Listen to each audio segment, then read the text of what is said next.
Oh, it's nice to be here, and hopefully our Zoom will work better than our live stream last week. And just to take a moment at the beginning of our week 3 of our Buddhist Studies, Mindfulness of the Mind, to just have a sense of our two communities, those here in the room, those out in the Zoom world, and just appreciate in this strange way that we can gather and study the teachings of the Buddha. Basically, it's our inheritance, the sort of cumulative wisdom of our elders before us, and having been passed down and in different ways preserved generation after generation.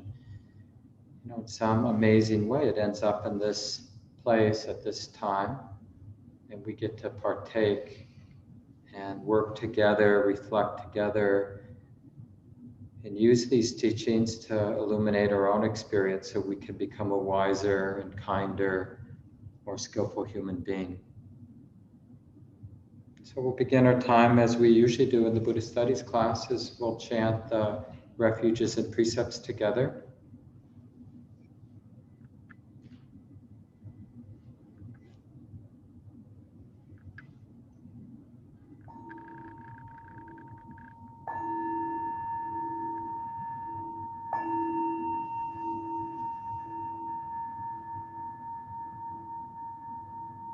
Buddham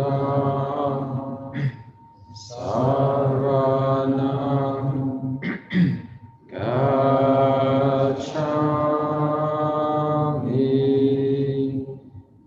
dhammam saranam gacchami,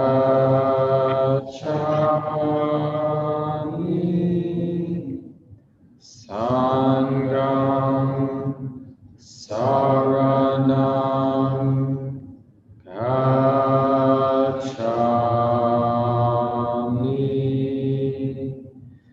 Dutiyampi Buddham saranam gacchami,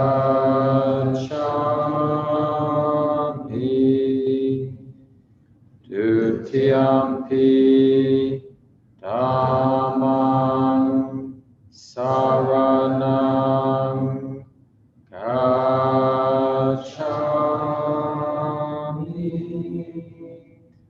Dutiyampi sangham saranam gacchami,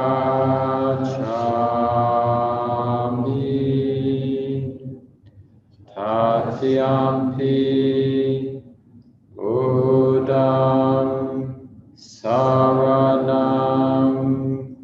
gacchami,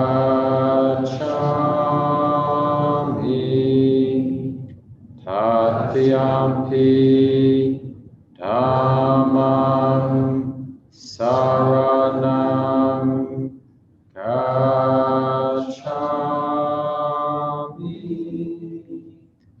Tatiyampi sangham saranam gacchami.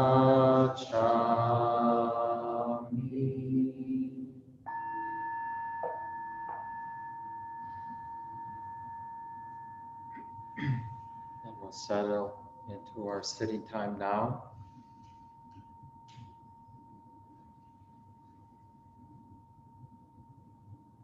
Establishing mindfulness with this experience of embodiment.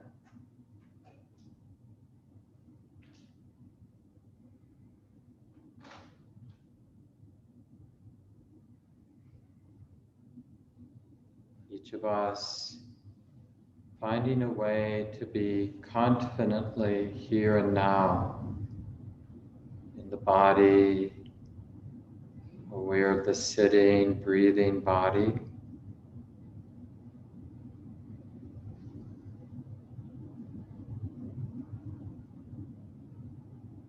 This world of sensation.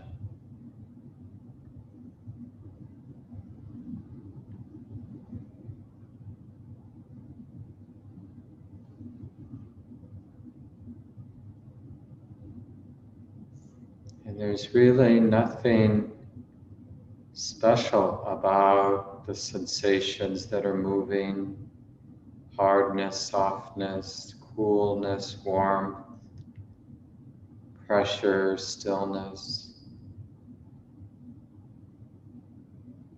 The great diversity of sensation of the sitting, breathing body.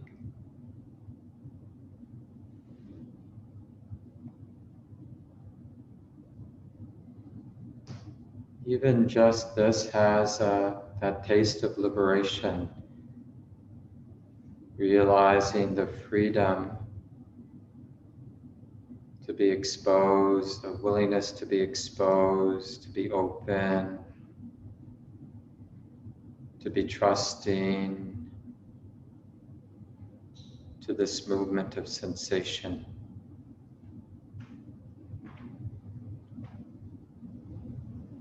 We're just exploring, not needing the body, not needing this ocean of sensation to be different than it is.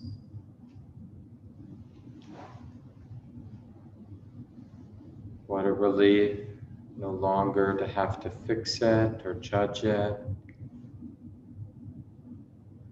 This is a powerful submission, letting go, allowing,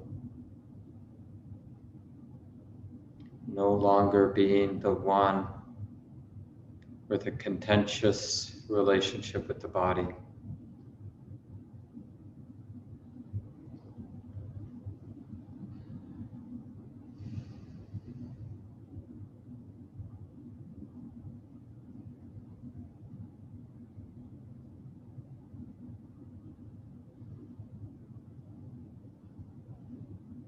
And the body as this movement of sensation, it never ceases. It's always flowing on and on, this so-called river of sensation, subtle and gross, pleasant and unpleasant.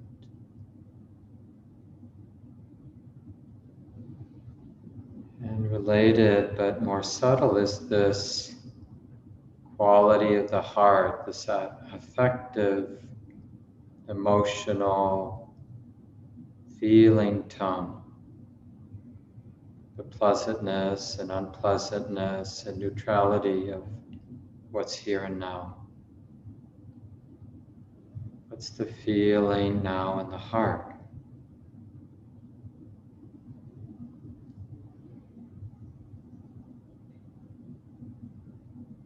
And can we relax and allow, and in a way learn how to be vulnerable or exposed to the feeling that's here? So we can, in a relaxed way, in a curious way, just wonder,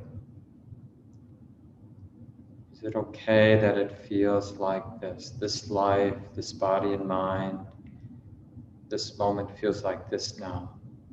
Is that okay? Okay enough to relax, okay enough to be curious.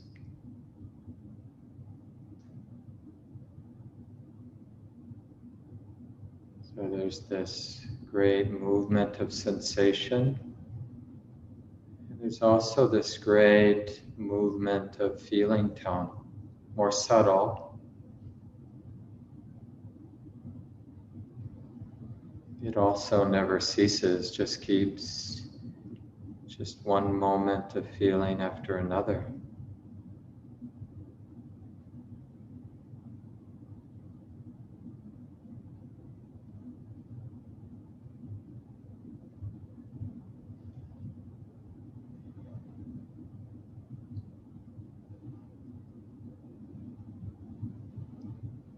So these different foundations of mindfulness, of body, of feeling tone, of mind. It's just this map that is meant to support connecting with what's here and now. It's not about the map.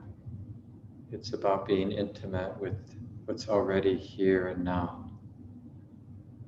A movement of sensation, the movement of feeling, tone, the affective quality of the heart,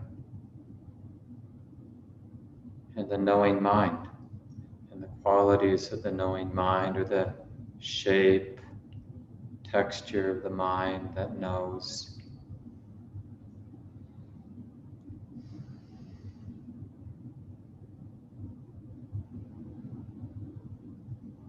Of course, we can't focus on the mind in the same way that we can focus on a feeling or on a sensation. It requires a kind of more open, receptive sense of the space of the mind that's knowing this.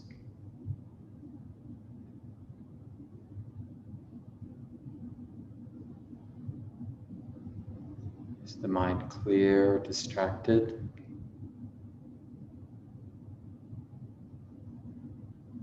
Is the mind greedy or not greedy, content?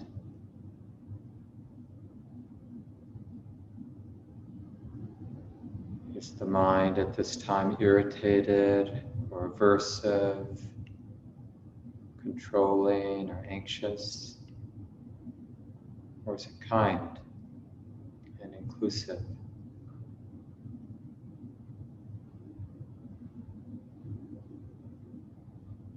Is the mind fixed and deluded, distracted? Or is it non-deluded, clear, not fixed?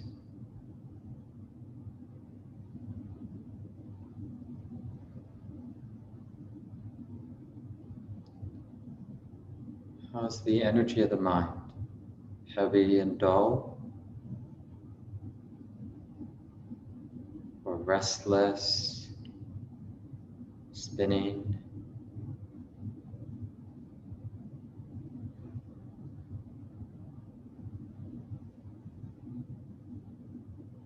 How's the mind doing? How's the heart doing? How's the body doing?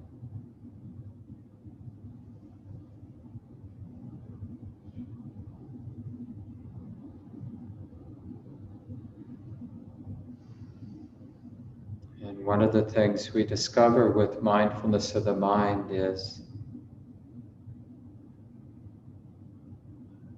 it will be inclusive of the body and the feeling tone.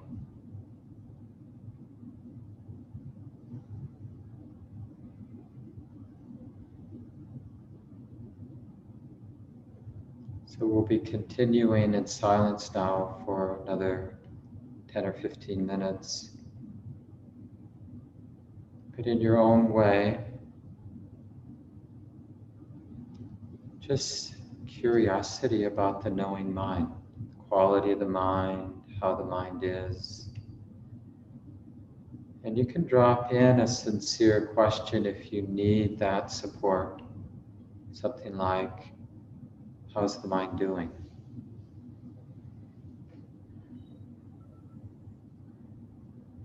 Is the mind greedy now? Or not greedy? Is the mind clear and settled? Or not clear, unsettled?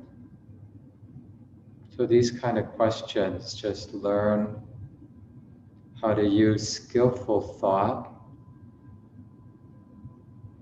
to support this mindfulness of the mind, this curiosity. Oh, there is a mind here. Can I be interested? Can the mind be interested in the mind? In a way that's relaxed and grounded. Not theoretical, not conceptual. Because whatever the mind is, it isn't the thought of the mind. It's something that's here and now. So let's continue in silence now.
How's the mind doing?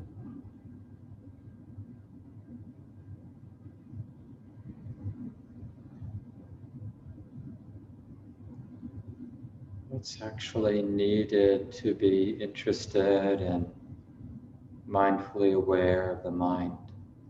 Quality of the mind, the shape, the subtleness or not subtleness of the mind, but without the need to judge.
And for these last couple minutes, a lot of humility and understanding about the force of habit, the mind getting lost in thought.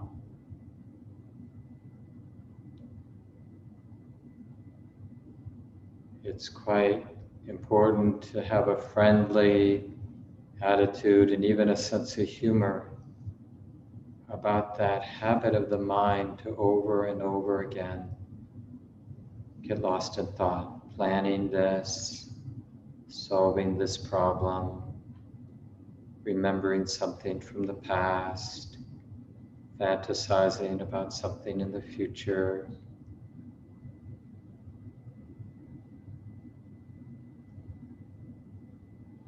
Each of these constructions of the mind, of course, comes with its mental and physical tension.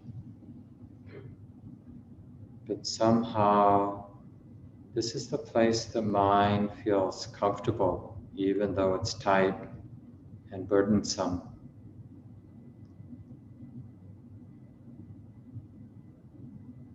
But notice when that mental proliferation ceases. And what's the nature of the mind when it's relatively quiet or absent of this proliferation? Or the mind isn't attached, identified with the thought.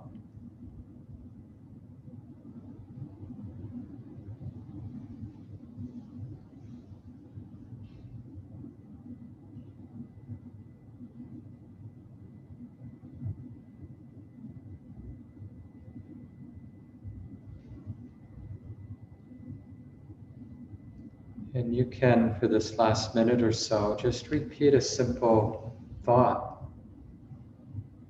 a wise thought like, it's like this now. And just be aware of that thought in a relaxed way, repeat it every so often. Notice the thought when it's happening. And in particular, notice the thought when it ceases. And then after a few seconds, just have that same thought again. It's like this now. So try that for a minute or two.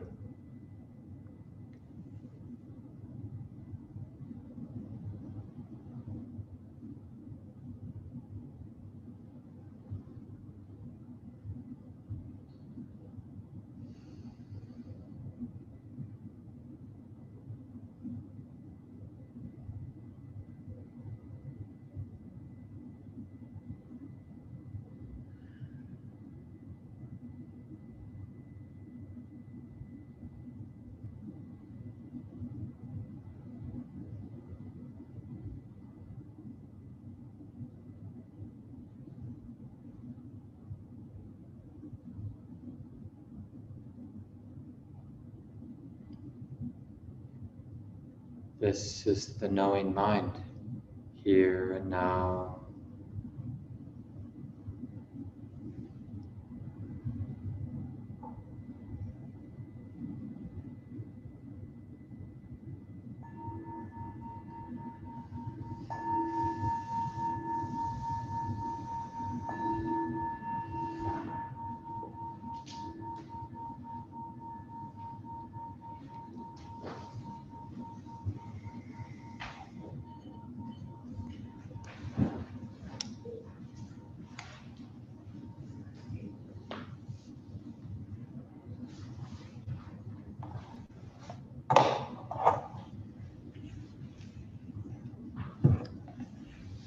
Welcome everyone.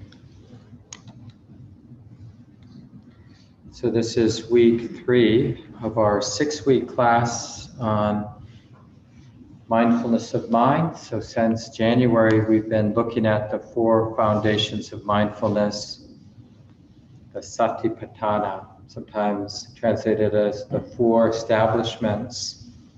And, the point of this map, because, conceptually, it's quite sophisticated map of how to be aware of the present moment. Body, feeling, tone, mind, and really the path, the path towards the release of the heart, this fourth foundation that we'll talk about in the fall Buddhist Studies course. But it's really important that whenever we learn this map, really any of the maps from the Buddhist teachings, they have a pragmatic, point, which is to help us connect with the present moment. It's not about like mastering the map. And so it's okay to put things on the shelf, like maybe later it will make sense, maybe later it will be functional for me, I can use it to connect with the present moment, or maybe not. But the real point, like as you're reading and meeting in small groups every other week, so next week we'll have small groups again, we're just learning how to use these teachings functionally to see and understand what's here and now. Like even that, as I mentioned in the first couple of weeks, just the teaching that it's relevant to be mindful of the mind. I mean, if that's all we did these 6 weeks, is just kind of chewed on that, use that skillful thought as a kind of setup for curiosity to do that. You know how we have such an external orientation to sounds and sights, and even our mental projections, our thoughts, as an external thing. It's almost like when we think, it's not that much different than scrolling through the internet. It's just the screen of our mind instead of the screen of our computer. But that curiosity is turning the awareness. And as Venerable Analayo says in his book on the Satipatthana, the practice guide, he's written 3 books on this discourse from the Buddha on the foundations of mindfulness. And the more recent one, he really talks about this movement of being aware of the mind. It's not like we're looking for an object. It's a more comprehensive and I might say like soft sense of here and now. If we look too hard, like if we're expecting to find the mind like we find the ache in our knee, or we pick up in the sound of that car, or, we'll miss the mind. But there is a way to be aware of the mind, the coloring of the mind, like it's a little anxious, it's a little dull, it's a little wiry, restless, it's diluted, it's clear like a bell. And it's just, curious, like who do we become? How do things unfold when we've cultivated, established this new habit to be interested in the mind? How does it change things for us? Is it helpful, like just in terms of being a human being? And we have to get over that initial hump because it does feel a little awkward, as I think I mentioned last week or 2 weeks ago, like, I don't think I'm supposed to be paying attention to this. Why? Because I feel anxious and uncomfortable when I do. But that may be just because it's not our habit. We're unfamiliar with that movement of turning the mind back toward itself. I don't know if I read this last week from Sayadaw U Tejaniya, this Burmese monk, one of my teachers. One thing you need to remember and understand is that you cannot leave the mind alone. You need to watch constantly. If you do not look after your garden, it will overgrow with weeds. If you do not watch your mind, defilements will grow and multiply. The mind does not belong to you, but you're responsible for it. And I sent you a collection of his quotes about the mind in either this week or last week's email. So if you didn't, and you'll have that quote as well as a few others where he's talking about the mind.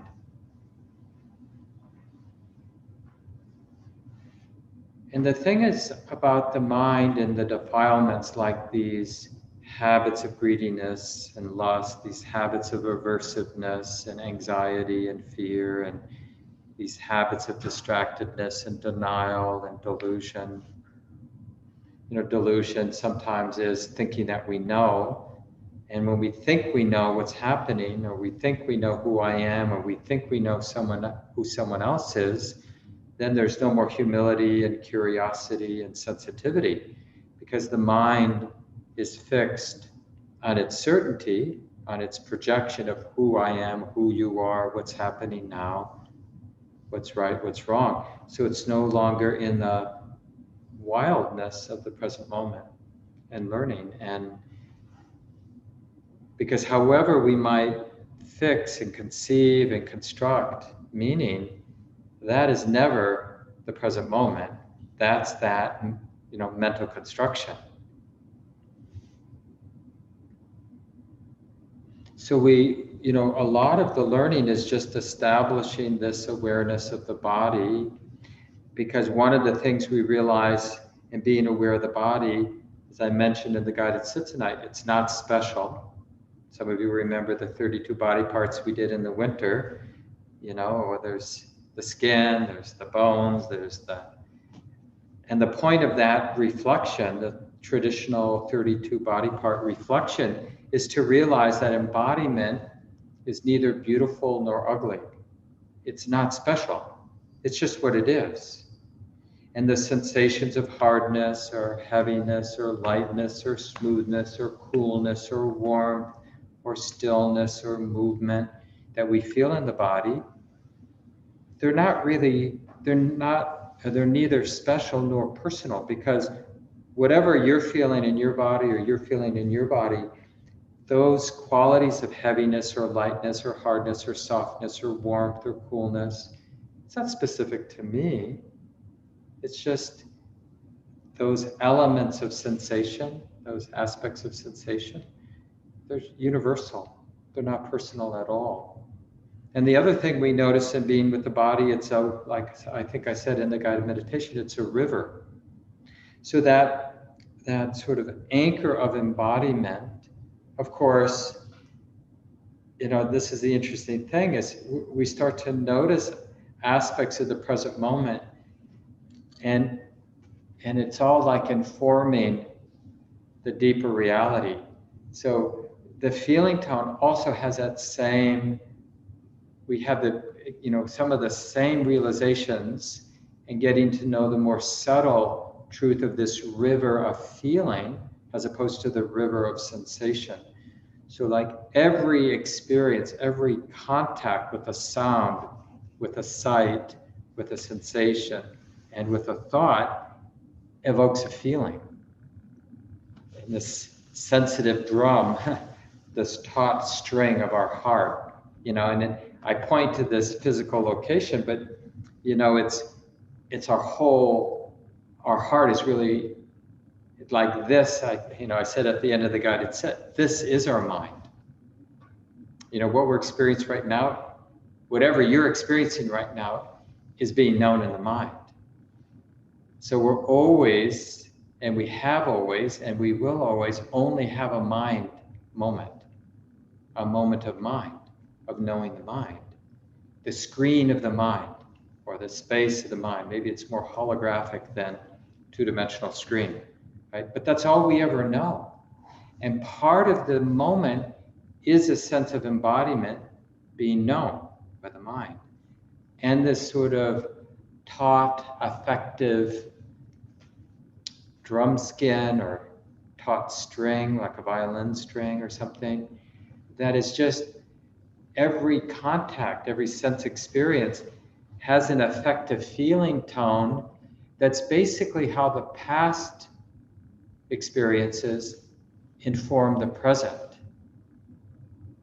So when I see people that I recognize in the room, I see Zinzale and, the people that we are familiar with, or even the cushion I'm familiar with, like I recognize those cushions, that's a zafu, and it's sitting on top of the zabuton. Every single ordinary contact and unusual contact evokes a feeling. And it's that, that's what emotion and feeling tone is. It's an information system. It's like the past conditioning arises when the mind recognizes the present experience, the contact, perceives it, recognizes it, and the past conditioning evokes this feeling tone, this affective feeling. And that's a constant flow, movement, changing experience. So we have embodiment, this river of sensation, we have this river of feeling, and then we have this river of mental activity, all in the space of the knowing mind. And then the last foundation that we'll do in the fall is really like when we get some stability in these three rivers, then the fourth river, the simple way of understanding the fourth foundation of mindfulness, it usually gets translated as mindfulness of dhammas. They don't translate dhammas. Mindfulness of mind objects, when people do translate it, they might say mind objects. But I think the better way of understanding it is really understanding like, okay, so now I have a clearer, more intimate sense of the activity of the body, the activity of feeling tone, the activity of the mind, mental activity. And I can now keep in mind when that activity of body and mind, the activity of this life, is moving towards liberation, moving towards suffering. That's really what the fourth foundation is about, is understanding like, okay, now I have a sense of the present moment. This is the mind, the heart, this is my life, this dance of gross, which is body, medium gross, which is feeling tone, subtle, which is mind, right? It's almost like different frequencies of the present moment, gross to subtle. And one aspect of that activity is this dance of the present moment gravitating towards suffering, contraction, or gravitating towards release? So that's a specific foundation, one more thing that we could pay attention to or be interested in. But it's the most subtle in a sense. It's more, it's one thing to know there's mind, there's knowing. The mind's like this, how's the mind doing? And it's another thing to have enough stability and sensitivity to be able to discern as we're aware of body and mind, is the heart gravitating towards suffering or release? And to just understand that as a natural process, a lawful, like when I'm getting tight, when I'm getting more and more stressed out, more and more reactive, oh yeah, that's, of course, it's like this now because this is what's in motion. So the fourth foundation, we're really observing the lawfulness of suffering and the lawfulness of release. Because it's the not seeing the lawfulness of suffering that keeps suffering in motion. The Buddha basically, that's a pretty good translation of one of the teachings of the Buddha. He talks about for how long people have been spinning in cycles of suffering, samsara. And he asks, why have beings like you and me been spinning so long in cycles of suffering? It's because of not seeing the lawfulness of suffering, this fourth foundation. There are lawful causes. When things aren't seen as they are, then suffering replicates itself. When the causes for suffering are seen for what they are, suffering ceases. And it's not personal. It's not like I do this or you do this.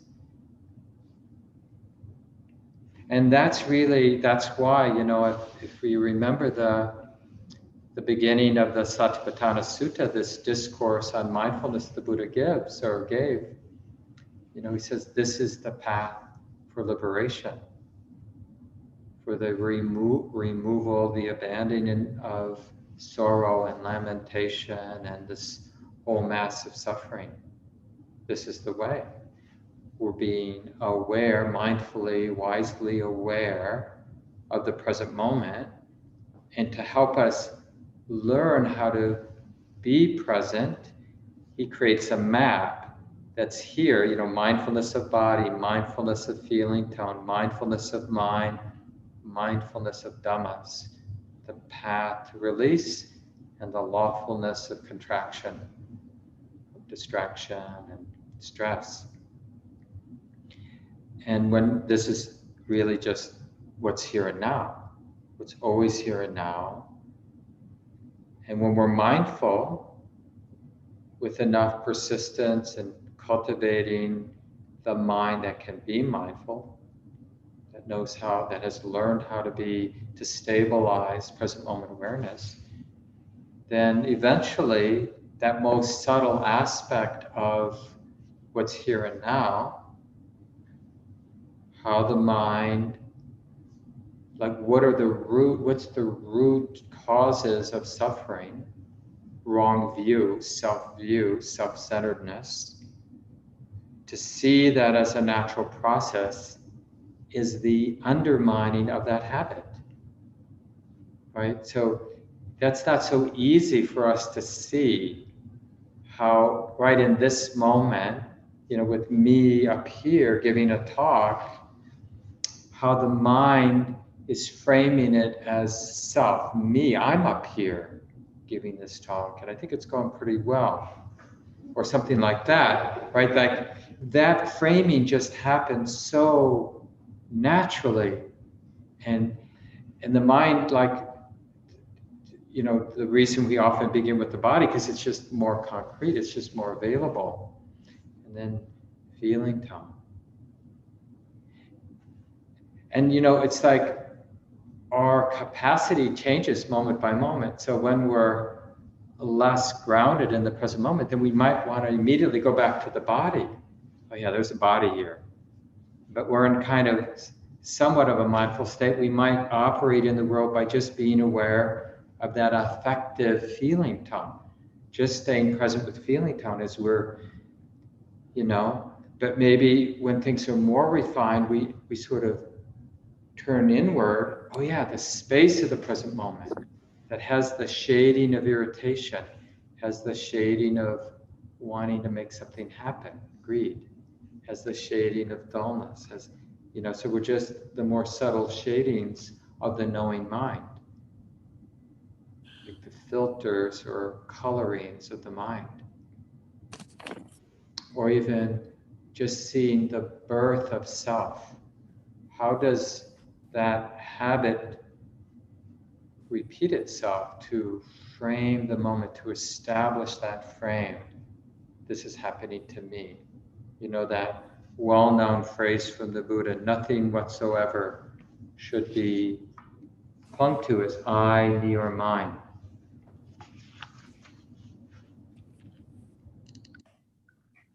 So this is from that.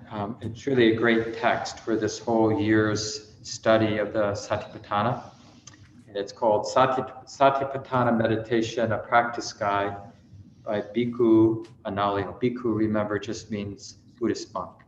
So his monastic name is Analayo. And this is that German monk who's mostly in residence at the Barry Center for Buddhist Studies in Massachusetts, which shares the campus with Insight Meditation Society, the Retreat Center, and the Forest Refuge. So there are three sort of somewhat separate entities on this beautiful hill in the middle of Massachusetts. Around, I think they have like 800 acres. So it's a really an amazing place there if you get a chance. And then the Barry Center for Buddhist Studies is more of a study place, but they do some practice as they're studying. And the organization built Venerable Analayo a beautiful little kuti cabin so that he will live there and teach there. And it's really a great boon for us to have him. He had been in Sri Lanka and then back in Germany to help be with one of his parents, or maybe both of his parents as they got older, but now is mostly at the Barry Center for Buddhist Studies. And like I mentioned, he's written 3 books on the Satipatthana, which is just a great demonstration of somebody with already a good practice who keeps learning and developing their practice, and therefore has to write another book that reflects the deepening of their practice. And I just find this just so encouraging. And so the latest one is, the subtitle is a practice guide. And in the chapter on mindfulness of mind, chapter 7, near the beginning, where he translates part of this section where the Buddha is talking to mindfulness of mind. I think I read this the first week, but it's nice to hear it again. One knows a mind with lust to be a mind with lust. No judgment there. Or knows a mind without lust to be a mind without lust. Now, wouldn't that be amazing if sometime today we noticed, oh, this is a mind without lust? And especially like if we were around something that the heart felt attracted to, and then it just occurred to wisdom, oh, this is a mind without lust. Interesting. You look, or you're maybe at a restaurant and you see the dessert. Oh, this is a mind without lust. Oh, this is a mind with lust. Oh, okay. Good to know. Or one knows a mind with anger to be a mind with anger. Or one knows a mind without anger to be without anger. Or one knows a mind with delusion to be a mind with delusion. Or one knows a mind without delusion to be a mind without delusion. Or one knows a contracted mind to be a contracted mind. Or one knows a distracted mind to be a distracted mind. And then he writes, although in what follows, I will be taking up in detail the individual states of mind mentioned above. At the outset, I would like to note that the main thrust of this third foundation can be summarized as a continuous inward monitoring with the question, how is the mind? And that alone, like if that's all we did, is 10, 20, 30 times a day, sincerely ask that question as we're sort of operating in our day. How's the mind doing? How's the mind? You see, like, that's called wise thought, as opposed to so many of our thoughts which are not helpful, but like a thought that, in a sense, takes the mind to the edge of concept, like it's a concept. How's the mind, right? That's a thought. It's not the mind, but it's a thought that, in a sense, brings the awareness into the present moment with a possibility of actually looking, having a sincere experience of turning in. Well, how is the mind? That awareness. Whatever may happen outside, which is where our attention usually goes, becomes secondary from this perspective. What really counts is how the mind reacts to it. This is what we need to keep noticing. It is such knowing of our own mind that is the chief concern of the present satipatthana, mindfulness of the mind, for the purpose of which the actual mental states listed serve as aids, right? So the map isn't the point. The map points the knowing mind toward the knowing mind.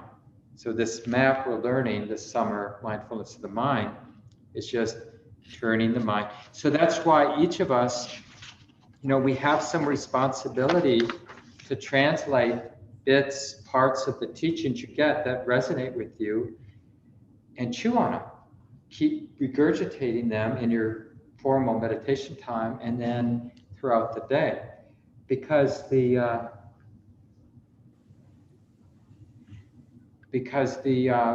if we don't make it real, like we get the information, but we have to make it real so we can reflect, we can contemplate, we can regurgitate the idea because it's real to me.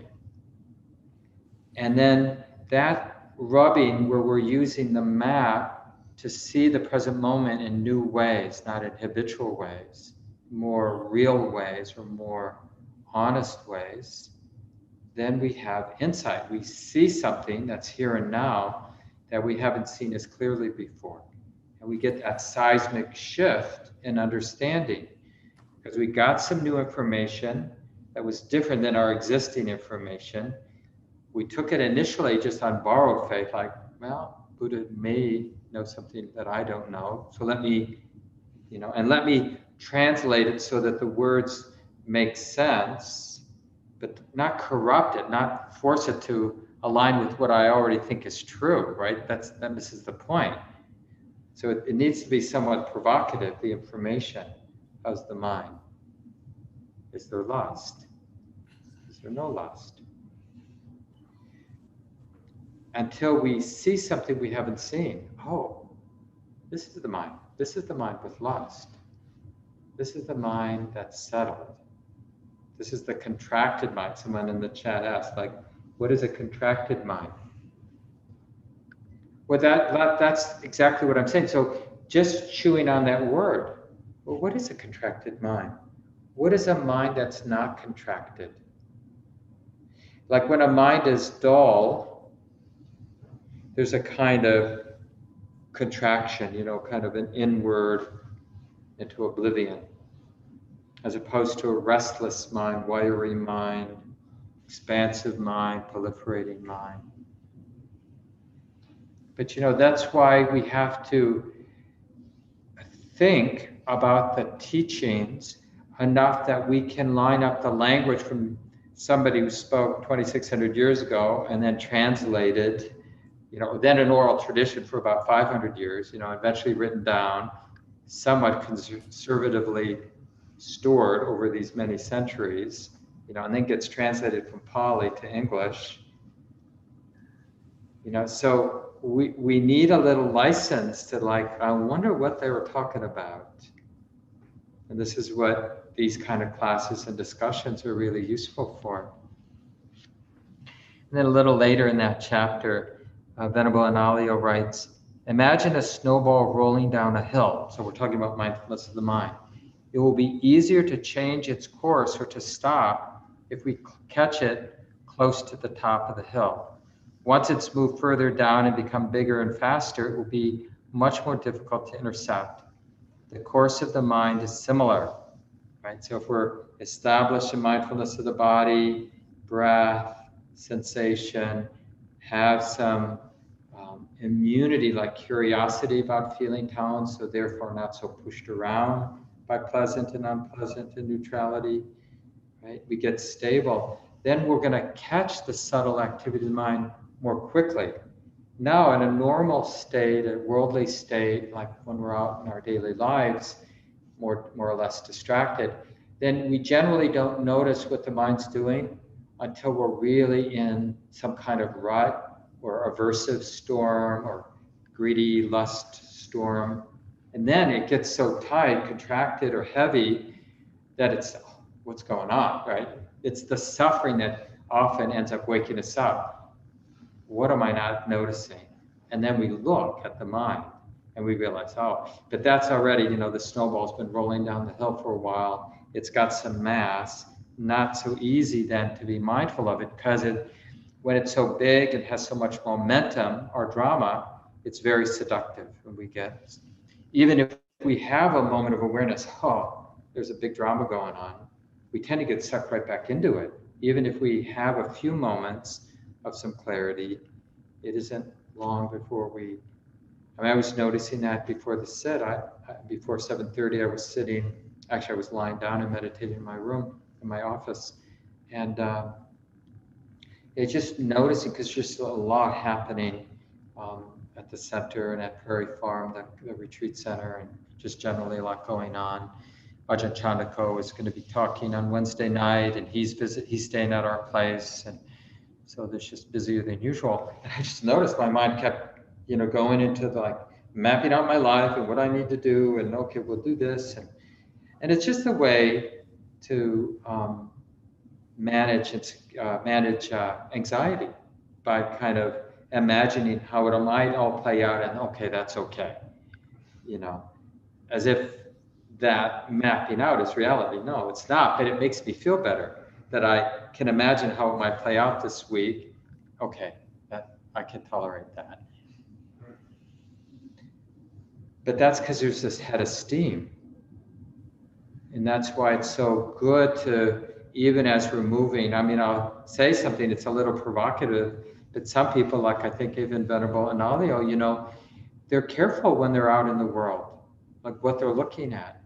Generally ordinary folk like you or me, when we're driving in the car, I'll look at anything that's provocative, you know, on purpose, because it's provocative. But it's sort of like when we're scrolling in the internet, it's, do I need to read that? Do I need to look at that? Is that helpful in any way? Sometimes the answer is, yeah, you should really get that information. That would be useful for you to know.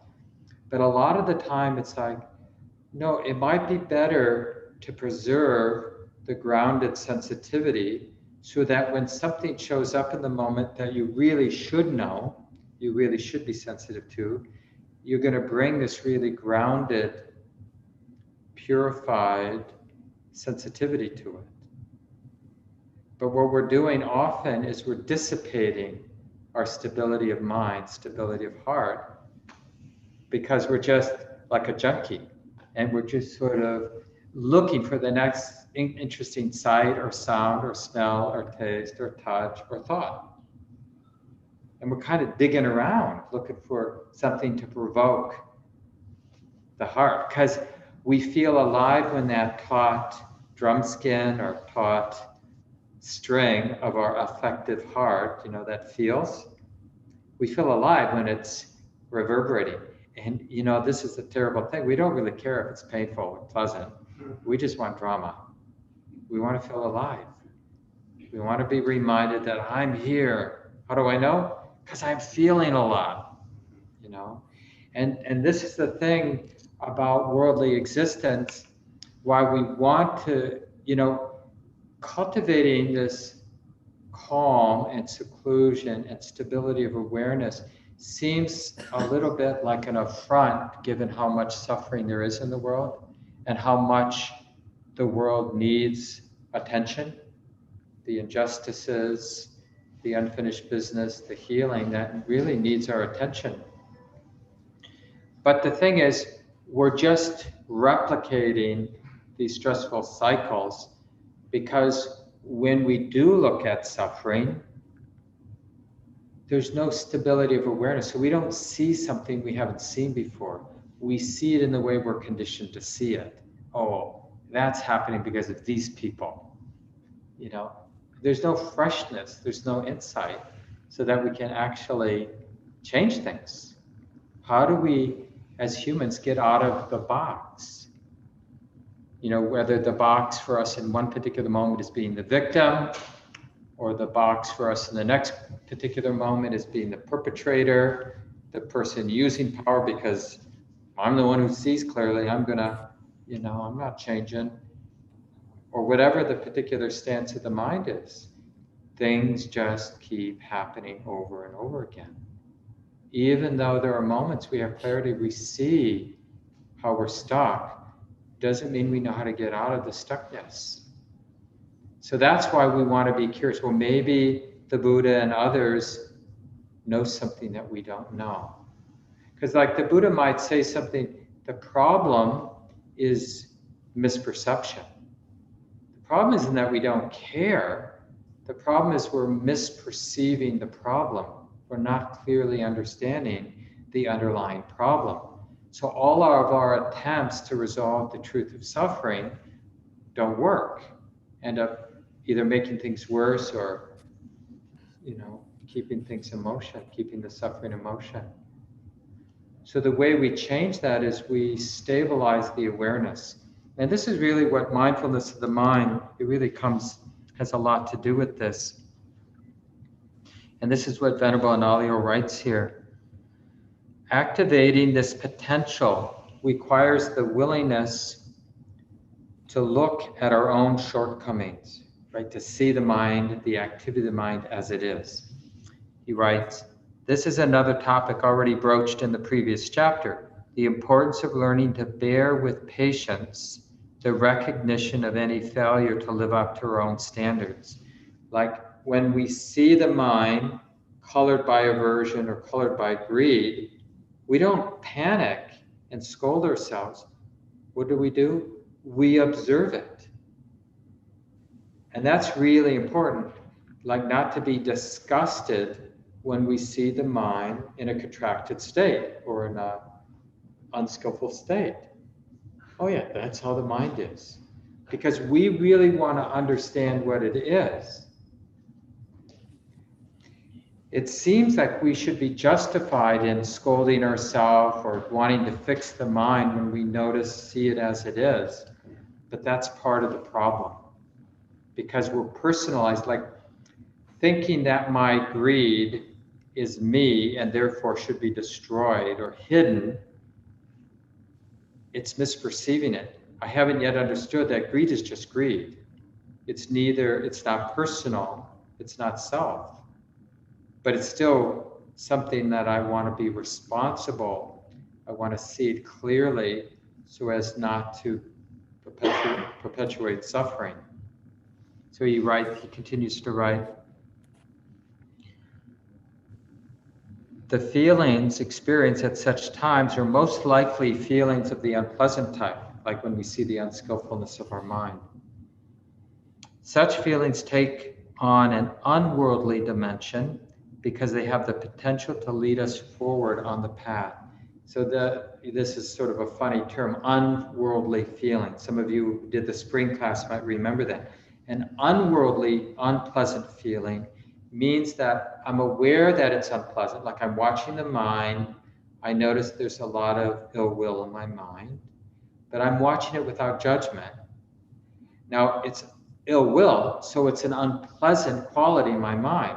I'll feel the unpleasantness of that ill will or lust or whatever the particular unskillful quality of mine might be. But now, seeing the ill will, feeling the unpleasantness of it, is called unworldly, because if it was a worldly unpleasantness, I'd react by wanting to get rid of my ill will. But it's unworldly because I'm using the seeing of it for liberation, which means I'm seeing that the ill will is not self, that it comes and goes, that having dispassion, letting it cease on its own, is in the direction of liberation and being a better human being. So it works all around. It's good for me and it's good for those I might have ill will toward. Learning that ill will is not self, it's nature. Learning that ill will comes and goes according to causes and conditions, that I can let it cease, because one of the causes for it to be there is not seeing it clearly. And one of the causes for ill will to go away is seeing it for what it is. Try to see, like when you have a so-called negative mind state, we're paying attention to mind states these 6 weeks. Don't freak out. Get really interested. Okay, this is great. Like those of you who are in a long-term relationship or have a good friend or connected to one of your siblings or family members, a parent, for example, where we tend, these important relationships in our life, kids, of course, would fit into this category, adult kids especially, where we have a strong connection, then we can feel all kinds of things very strongly, like ill will. I mean, just let's be honest. People we're close to can push our buttons, bother us. And so then it's nice, because we might be sitting on the couch together or having dinner together, and there we are noticing all that ill will or wanting to fix them. Having a lot of greed about who we think they should be. You'd be so happy if you're only the person I want you to be. And then we can see, this is interesting. Because we love them so much, and it becomes obvious that this projection isn't helping and is a cause for suffering. So we can have this curiosity, because it's interesting, and even with a sense of humor, like, oh, wow. This is such a big should, like you should stop that, or you should become this person. And then it's just like sits there in the room, in our heart, and we could be aware. And if the stability of awareness and the purity of the curiosity is such, we'll see that it's not self. It's there, the should, right? The construction, the mental construction. There's all these impulses to identify, but there's enough wisdom that knows every movement towards identification, believing with arrogance certainly that this is true, there's suffering. And when there's more of that balanced wisdom awareness that knows it's just a thought, not self, coming and going according to causes and conditions, it's not a problem. It's almost like it becomes porous. You still have the tendency to want to project that on the person you love, but it's almost like you see that that tendency is not self. You see its impermanent, conditional nature, and you're not frightened by it. And you can even, like I said, have a sense of humor about it. Self-deception, Venerable Analayo writes, as a means to avoid the displeasure of seeing our own shortcomings stands diametrically opposed to the whole thrust of progress on the path. So let me just reread that. Self-deception, like not having an honest relationship with these mental qualities, greed, hatred, delusion, too little energy, too much energy, right? This is, we really want to get to know them. And thinking that, oh, I can't see this, or I don't want to see this stuff. No, we want to see this stuff. This is a sign of progress. This is like one of the great things about getting to know people on the path, is that we give each other so much permission to be honest about what we're noticing in our own mind. Because it's like a badge of dharma honor to know how I'm lustful, or how I'm, how ill will operates in my mind, or how many ways my mind disconnects from the present moment, by overeating or, obsessing, creating little bubbles that I disappear in one way or another. These things that friends of ours, they have these little things that they care so much about. And after a while, we kind of get, oh, this is how that person disappears. They imagine that these things are really important. Porcelain animals, that they have on a shelf and they don't let anybody touch. I mean, I'm not making fun, because I'm not saying that what I'm into is any more important than anybody else.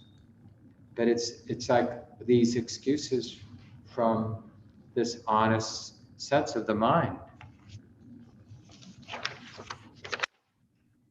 few more things I want to share before opening it up. Crystal, could you maybe turn the sconces a little brighter now that the sun is going down? I think it's the one on the bottom all the way to the left.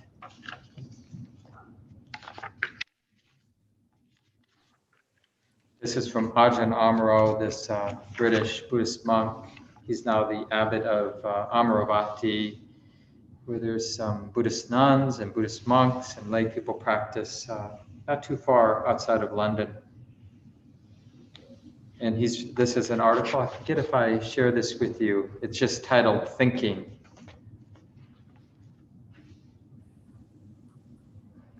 We can approach thought by trying to dissolve it. If there's enough wisdom in our response to thinking, we can simply say, this is just a thought. It's not me or mine, and we can cut thinking off as if with the sword of Manjushri, which is a Tibetan deity, that sword of wisdom. But if there's not enough wisdom, this can easily turn into an aggressive process.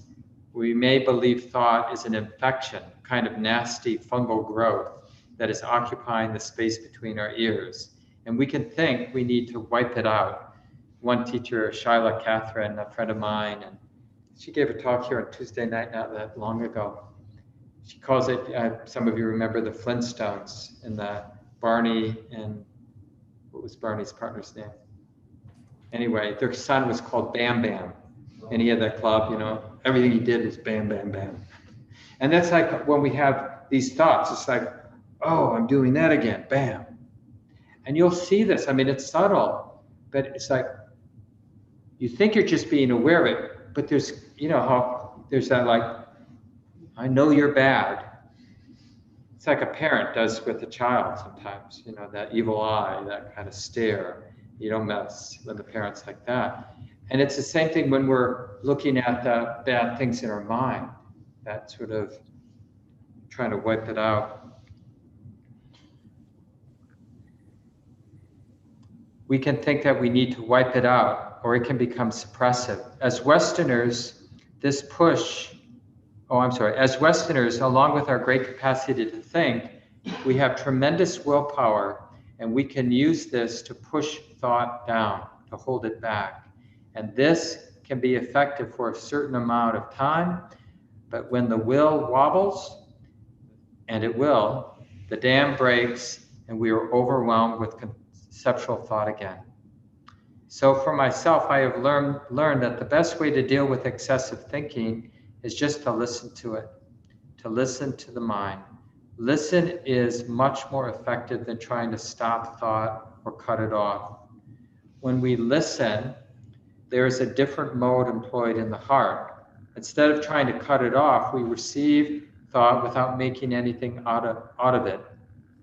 During one of the monastic retreats at Amaravati Buddhist Monastery in England, Ajahn Sumedho said emphatically, quote, "All your thoughts are garbage. You may think that some of them are good, but you should consider the possibility that all your thoughts are garbage." That's sort of interesting. I mean, just as a provocative teaching, well, it's just a thought. You know, it's just like us spewing. Sometimes, you know, we think of waterfalls as being really beautiful, but there's something in that ongoing flow of water. It's natural, it's a natural process, but there's something restless in that. And that's true with the thinking mind. This is, you know, this human realm, being a human being. In Buddhist sense, in the teachings of the Buddha, this is a restless realm.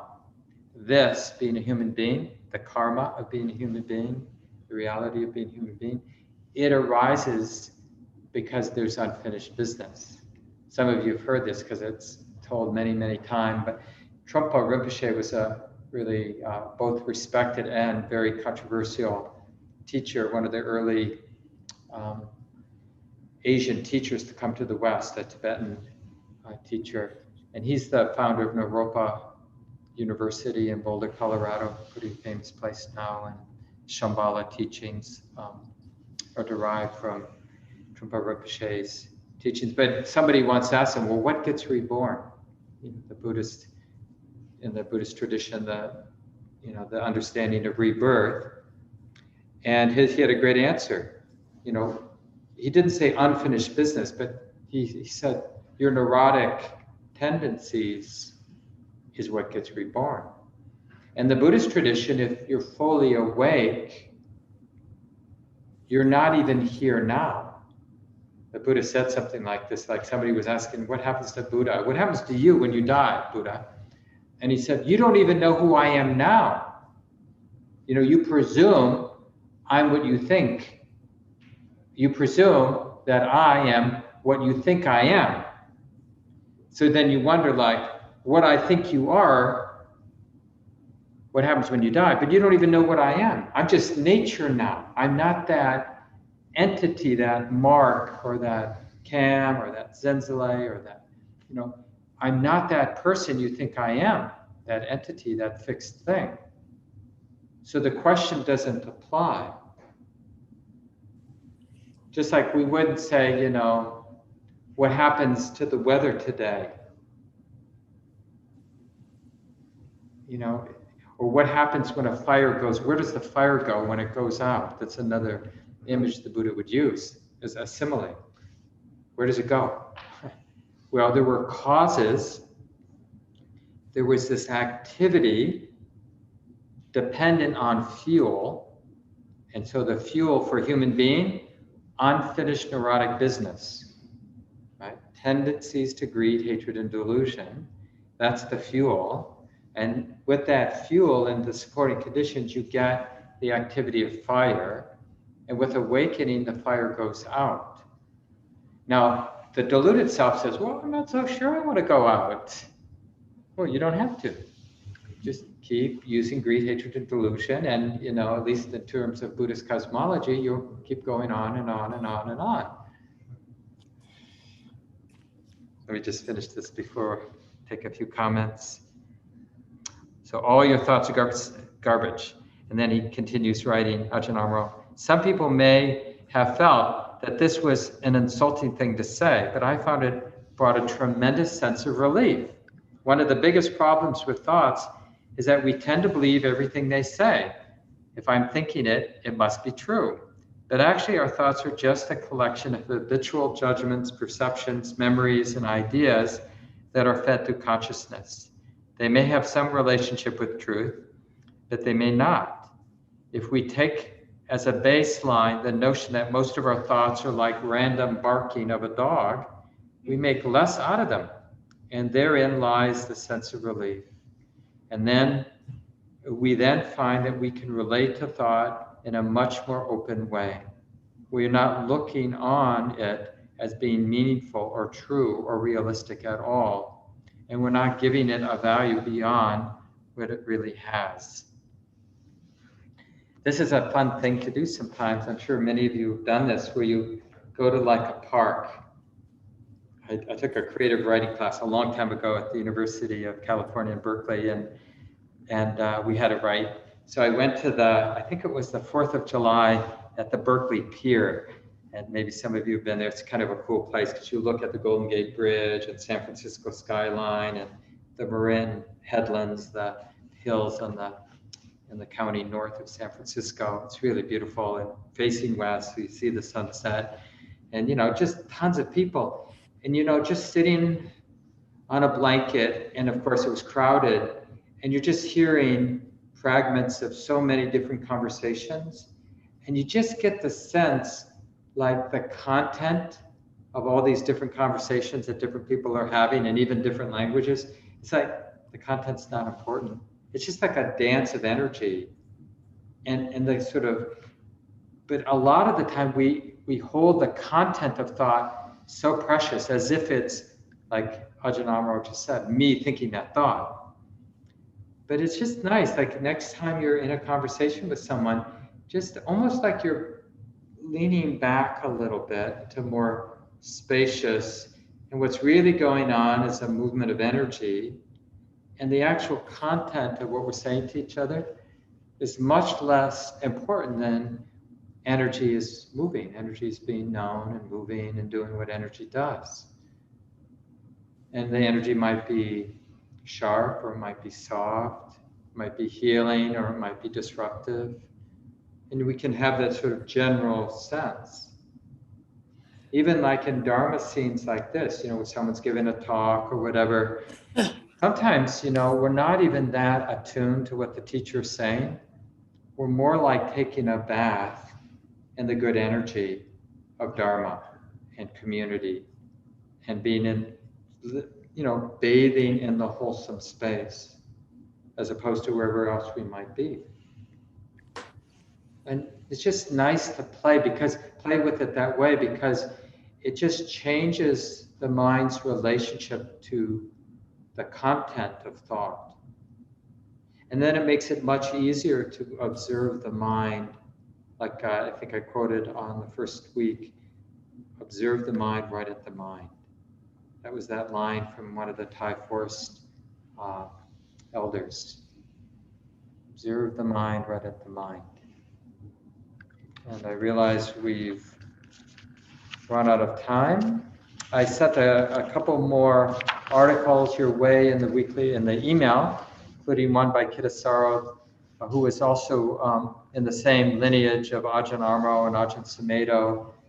And he took his robes off, and same with Tanisara.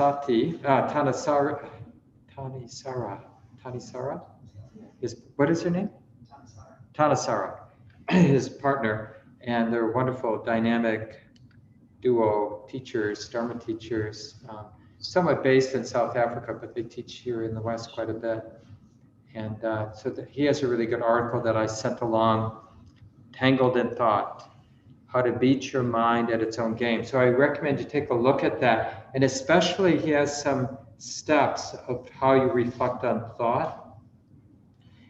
And I just, whenever you can do it in a formal sit, but just when you're sitting in a quiet place on a couch, just to experiment like we did at the end of the sit tonight, but you can use Kitasaro's instructions just to observe thought in a more systematic way.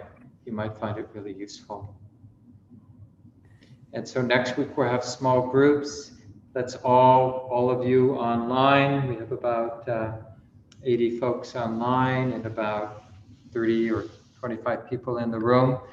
Let's all commit to join in the small groups, whether you're in person or in the Zoom group next week, and to, as you're practicing in your daily life and as you're practicing formally in your meditation, as you're practicing reading the articles, to contemplate like what might be useful to share. And it's really okay to even take a few notes about this activity of the mind in particular.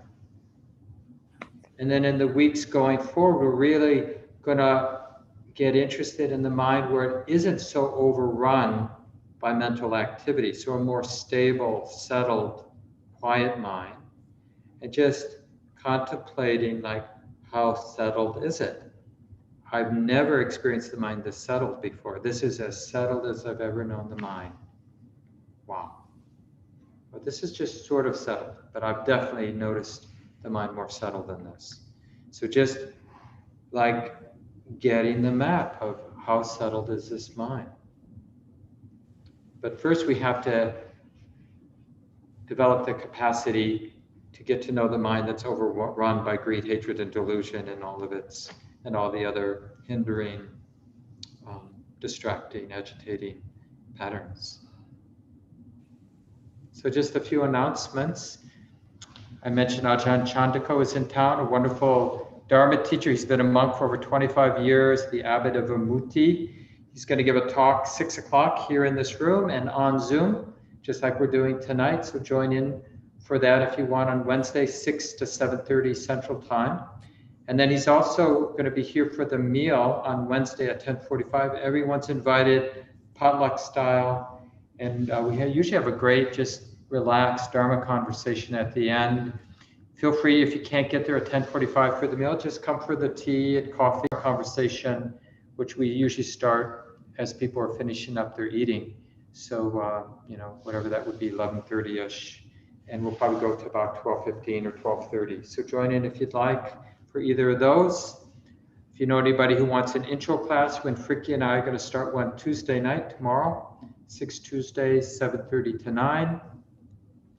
Having a day long at Prairie Farm. Wynn and I will lead that on the 24th.